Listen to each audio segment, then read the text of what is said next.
Hello, and welcome back. I'm going to start here with another Cell to Singularity Let's Play. Hope you folks are well.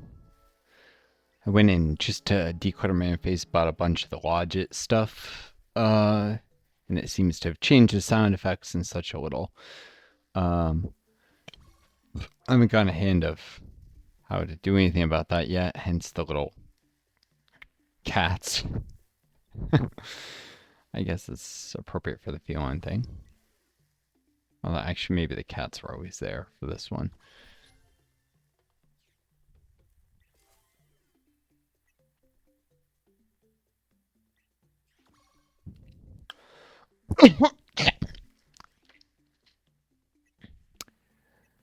So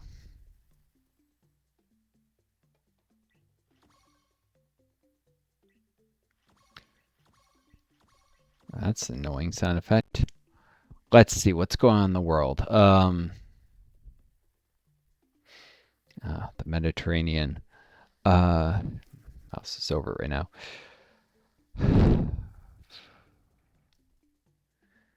Let's see. You got the Gaza Freedom Flotilla stopped in international waters, which is, as far as I understand it, is a violation of international law. You can't just stop ships in international waters by Israel with arresting people on board. They legally should have had to wait till it entered territorial waters of Palestine, which they claim to control. But although,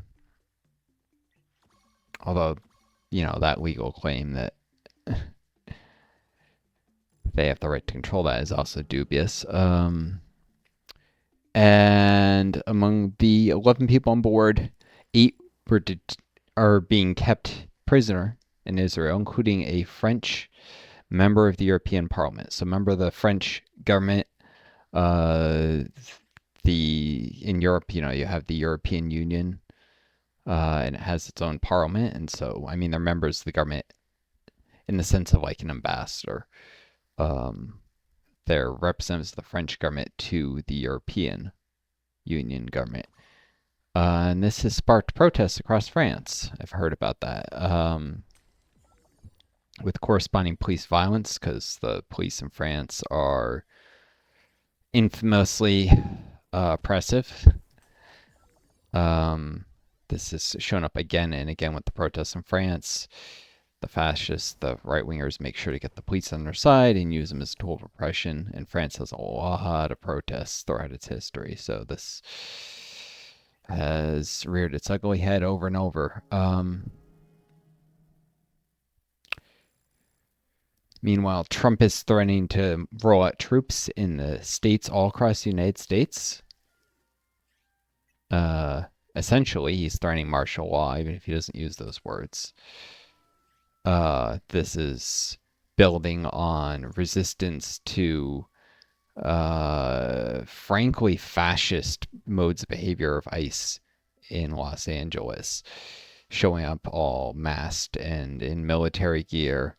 They've been, you know, doing their ICE things for a very long time without provoking this kind of reaction. What's changed is that they've gone full double down fascist on it. And you know, the increased militarism has provoked an increase in resistance. Some would say people shouldn't do anything to resist this, but I would remind them of a little bit of history. In Poland, after the Nazis conquered it, the Jews who were most likely to survive the Holocaust in Warsaw were the ones who participated in the Warsaw Uprising. Those who resisted the Nazis instead of lying down and dying or hiding. This may be perhaps because the resistance networks helped some of them to get out of the country later or hide their identity better, but it doesn't change the fact that the best hope of survival people have against fascists, against oppression, is often resistance. Now, I obviously don't condone people burning police cars or such, but I will say that it's understandable that people are going to those lengths, that it makes sense. You can't act like it's not predictable, because it is predictable. Um, but the militancy of the resistance, the by which I mean the hard headedness of it, with there was this labor leader. He came on Democracy Now recently, and he was talking about calling Trump a fascist and talking about standing up for the working class brothers, and the militant language and the militant resistance serves people well in terms of surviving this regime that is arresting people, even people who legally have the right to be in the United States without due process, um, or arresting them, keeping them without habeas corpus, deporting them without due process. So you have people with green cards who have legal right, they're permanent residents in the United States.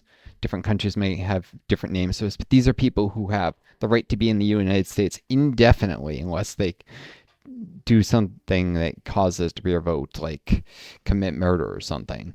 So, and Trump is showing up with ICE, with his people. I mean, not him personally, but Trump's goons are showing up, arresting these people, and deporting them to Mexico, or in some cases Guatemala, when they're not even Guatemalan or Mexican. Uh, this, and that's when they're not getting sent to CCOT, which is a concentration camp. That he wants to build more such concentration camps. I'm reminded of a quote from what's very much become one of my favorite TV shows, Andor. The pace of repression outstrips our ability to understand it. Every day there's a new form of fascist oppression from these ruling class pigs. Every day there's a new way that they undermine democratic norms, that they undermine freedom, that they push us closer and closer to brutal autocracy. They, I mean people like Trump. I mean broadly the billionaire class who support Trump. You know, the Elon Musks of the world, the Jeff Bezos of the world, who use, let's not forget, power that is derived from the labor of ordinary workers.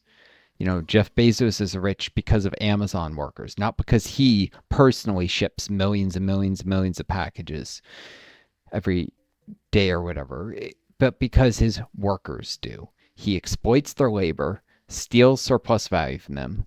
Workers make less than the value of their work, and the difference is profit. You could not collect profit if you paid workers everything they produced. You know, if a company took all the money it brought in revenue and excess expenses and gave it to the workers, there'd be no profit. It's just common sense. It's logic that the extraction of surplus value has to occur. This isn't some Marxist lie about the world. This is fact. And there's plenty of more theoretical proofs of it. But you don't need the complicated theoretical proofs to see it's true. Because again, how else would there be profit? So these billionaires who get their money from workers, from stealing surplus value from workers, were often born into wealth and privilege. Most billionaires, if they weren't born upper class, they were at least born upper middle class with a ton of advantages that helped them get where they were going. Bill Gates, famously, his mother had connections to the defense industry in California. Elon Musk, his father was the owner of Emerald Mines. You get the idea. They're born into privilege. They take that privilege and expound it further, use that privilege to get in positions to exploit others' labor. They make sure that their money makes more money until this compounding of wealth leads to ridiculous amounts.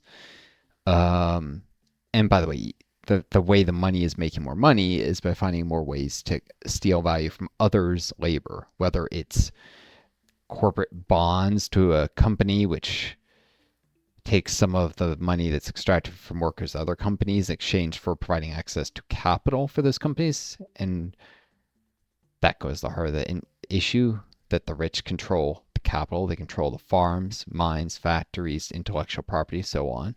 If you want access to these things, if you want to be able to have a factory, an existing factory perhaps, repurposed for something else, or machinery, or you want to be able to command the resources to build a factory, you need um, a lot of money, and that money, the people already hold it. They use it to make more money, more money, more money, and then ultimately to extract value from workers. That's the heart of capitalism. It's got nothing to do with free markets. There's a thing called market socialism. Look it up. The Internet Encyclopedia of Philosophy has an excellent article on market socialism and on different forms of socialism. To give an example of one place you can find information on it.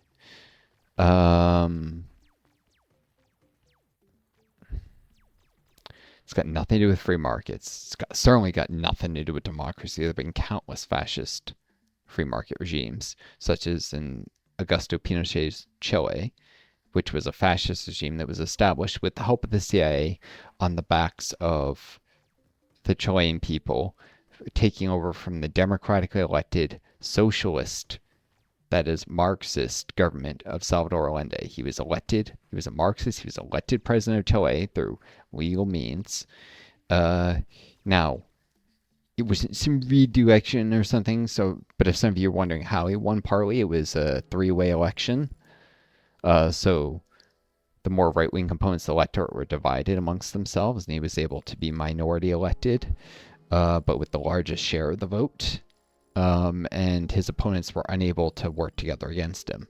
This is the virtuous, good side of the historical tragedies, like the Social Democrats and the Communists being unable to unite against Hitler. And so, even though they had a larger share of the vote in Germany, not being able to stop Hitler from taking power, this is the opposite. This is where the division opposition actually worked to some good. Salvador Allende worked to end childhood hunger, to fight poverty in Chile, and to nationalize the copper industry that was being horrendously exploited by U.S. firms that were paying workers slave wages, basically, while making sometimes as much as a 1,000% profit a year at some copper mines, some of the worst examples.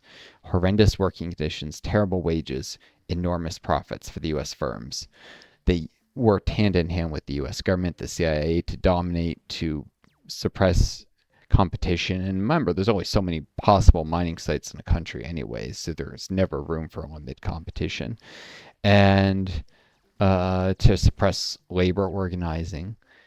And ultimately, the Constitution of Chile enabled them to legally nationalize the copper industry. And so that's what Salvador Allende's government did. And they compensated the firms, although there was a provision that was, again, legal that allowed him to deduct profits in excess of, I think it was 15%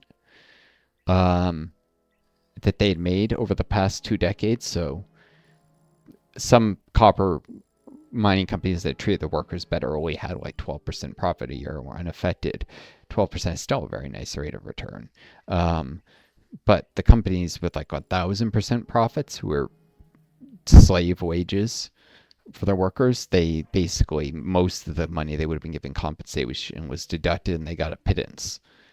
They were still paid, but not much. And the government taking over these companies often ended up assuming more debt than for the companies than the amount that they were deducting from the compensation, which a panel decided a fair market value for the companies first, with international law being respected, and international experts weighing in, and then they deducted some of these super profits. And what they deducted was often less than the amount of debt they were accumulating with some of these mines, because some of them were heavily indebted. They were borrowing enormously. Mind you, they had huge profits to support the interest on the debts when they were controlled by these wealthy foreign multinationals. The Chilean government, of course, was paying the workers better, so not the huge profits. Better working conditions, better wages. But anyways, without going too much into the reason why people in Chile elected socialist government, they did, and the U.S. supported a coup. They even assassinated a general. Supposedly it was a failed kidnapping attempt, But the CIA supported the failed kidnapping attempt that became the assassination of a general who had blocked the first attempted coup that failed, that the U.S. tried. And because of the assassination, later Pinochet's coup was able to succeed, which Henry Kissinger claimed that supposedly the U.S. wasn't behind that second coup attempt, but it was definitely behind the first, and it definitely removed the people who could have blocked it by having them killed or working to discredit the careers or blackmail them into not getting in the way of future ones. So they were preparing to do another coup attempt, even if the fascists in Chile beat them to the punch and had made it possible. So it's still basically a U.S. backed coup either way. Um, Especially because the United States government provided endless diplomatic support for Pinochet's government after they took power. At first, when they became a diplomatic liability, especially after Pinochet car bombed an ambassador in Washington, D.C. on U.S. soil, After that, the U.S. government finally turned their back on Pinochet and eventually helped remove him from power under a different president than Nixon, who was the bastard who supported um, Pinochet. I think at this point it uh, was this Carter before Reagan took office, like in his lame duck period, or was this Reagan? Anyways, Reagan was a bastard, but if it was Reagan, that may have been one of the few good things he did was the U.S. government finally turning on Pinochet. But they'd gotten the capitalists in the United States, the ruling class, who really controlled the government, got everything they wanted. Chile's government was strongly neoliberal, pro-capitalist. The Constitution had been illegally because it was done not through any democratic process by a government that had taken power through illegal means without popular participation, and rewritten the Constitution of Chile to enshrine capitalism and make any future Marxist governments impossible and illegal. So at that point, the billionaires in the U.S. had gotten everything they wanted. They didn't need Pinochet anymore, so they got rid of him. But they kept Chile as a system that's rigged against the left, and still is to this day. Although the left still tries to resist this and to undo some of the changes to the Constitution that Pinochet pushed through. But it's hard because it's a divided country, and even if the socialists have the largest bloc, there's still a minority of the electorate. That kind of division of the country hasn't changed that much. In fact, because Pinochet went and murdered leftists and weakened them in various ways, they're weaker than they were then. Because it takes time to recover, to rebuild organizational structure and such. After you have a fascist leader murdering you for being a leftist, Pinochet would famously push people out of helicopters in the middle of the Pacific Ocean. And we know this for sure because some of the people on rare occasion would survive this, despite having been being tortured, having their hands tied. Occasionally, one of those people would slip the bonds in their hands and feet quick enough to not drown and would swim to shore. Sometimes the ropes would be cut just before being pushed out the helicopter, but far out to sea, so most of them would drown regardless. But a few did make it to shore in other countries like Peru, and then made their way to the U.S., where they documented this and formed part of the core of a lobbying for core of resistance against Pinochet's government that lobbied the U.S. government to do something about him.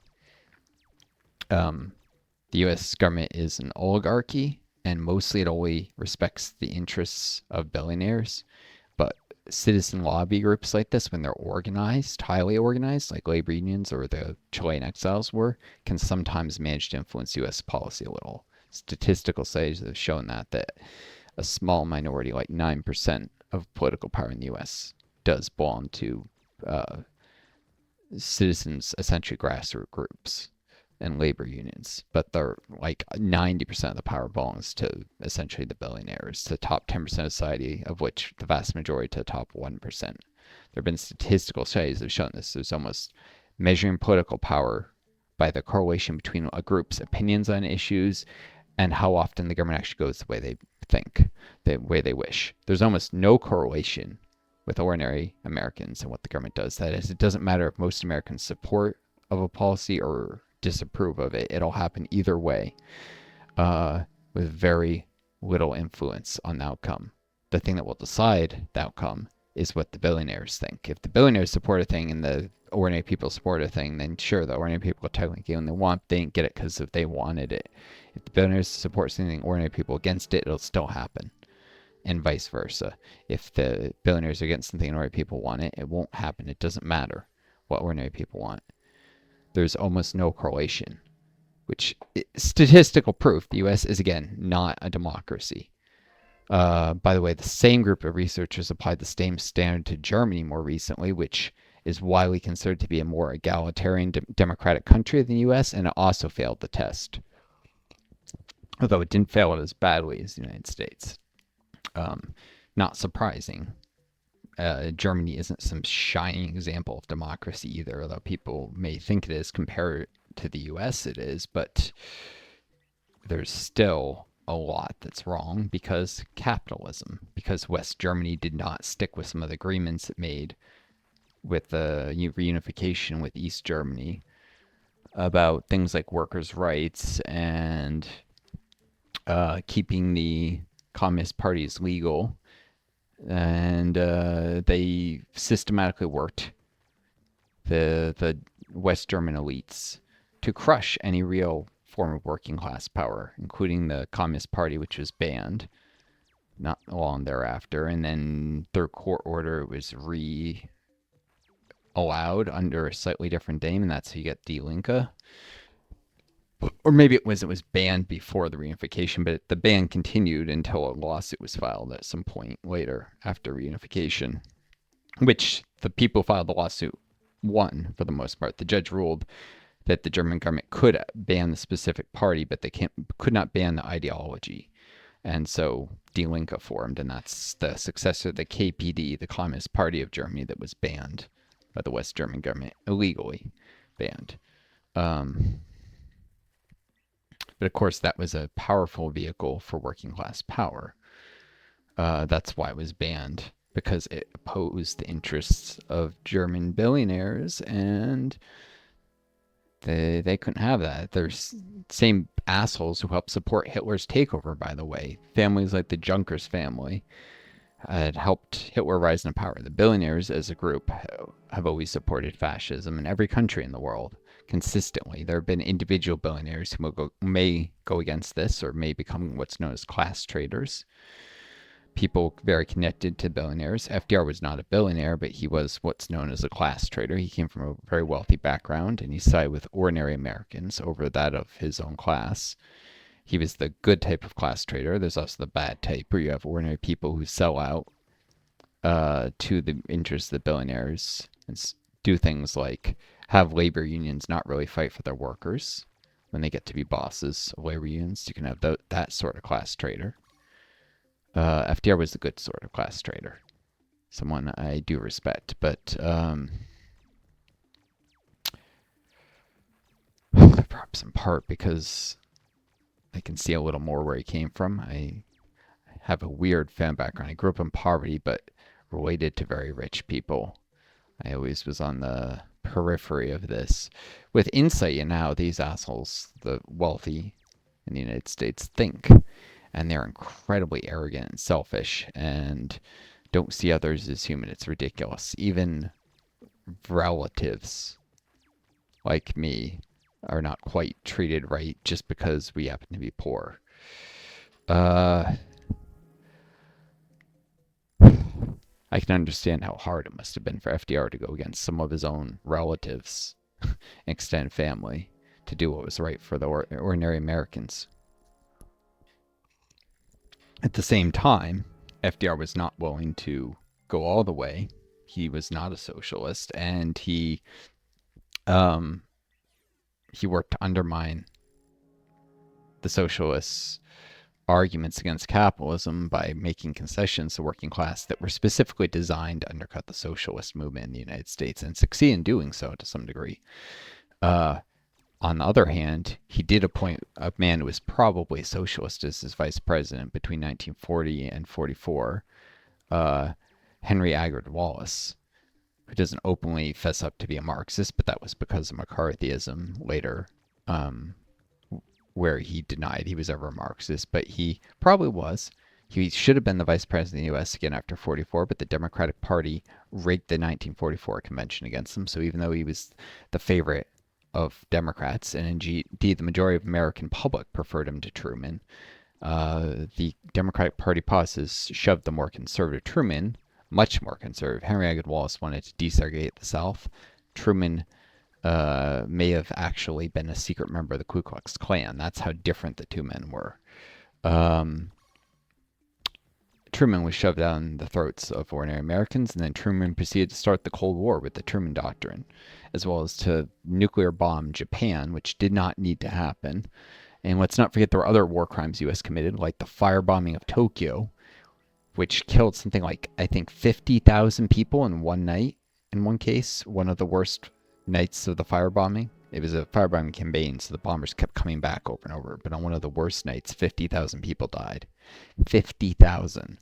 This was a genocide. Yes, the Japanese were themselves committing genocide against the Chinese people. The government was.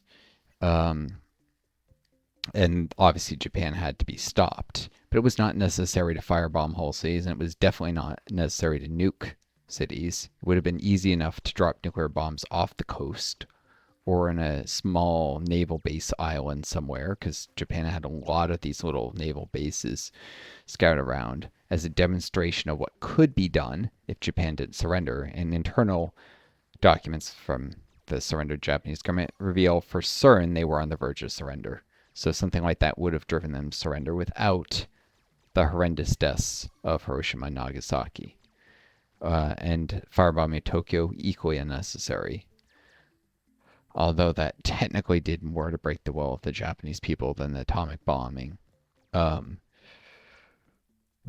was not necessary to break the will. They were more rational than people who do this Orientalist, evil Asian shit would have you believe. They saw there was no way they could win the war, and the Japanese would have surrendered soon.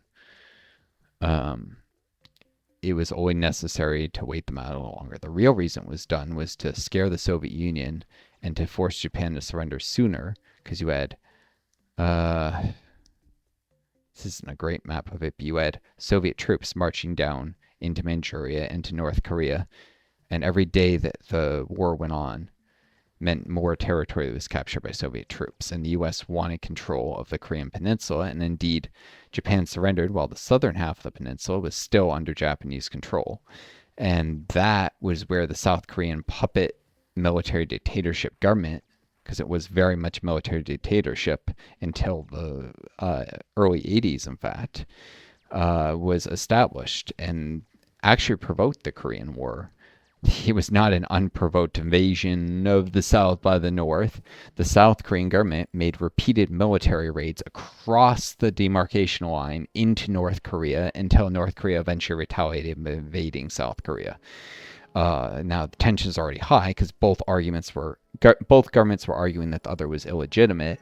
Of course, North Korea had the right of it. The South Korean government was illegitimate because it was a continuation of a colonial government by the Japanese who had conquered Korea in the 1920s and set up a completely undemocratic colonial government.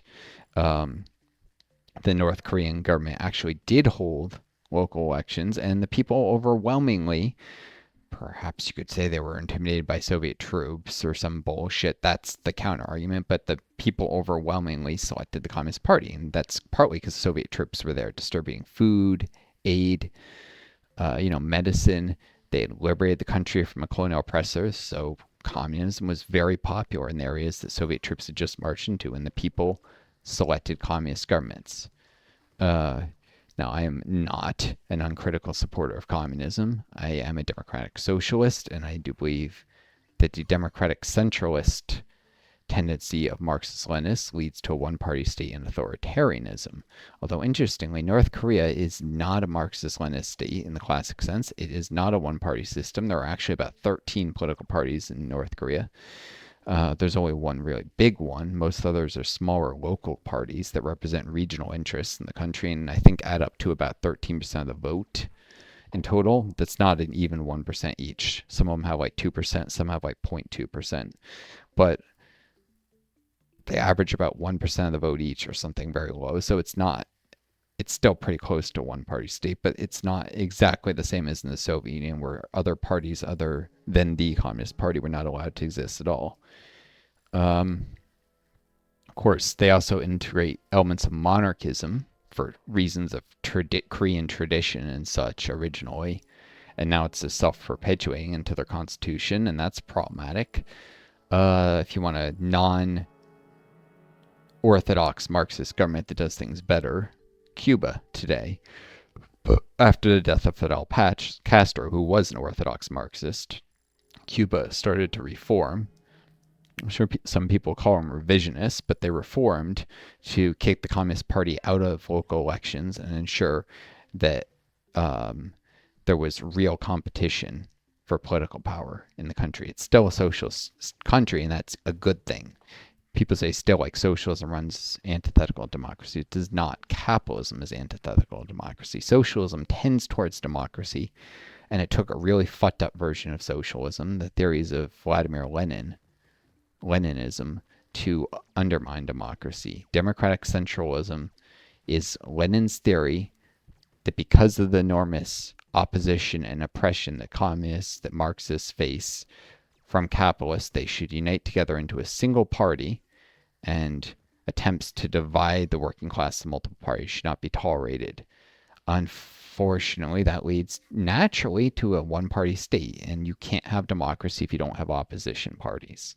You need opposition parties. It doesn't matter how many democratic institutions you have, how much local democracy you had. And the Soviet Union had quite a few democratic institutions. They were just subverted.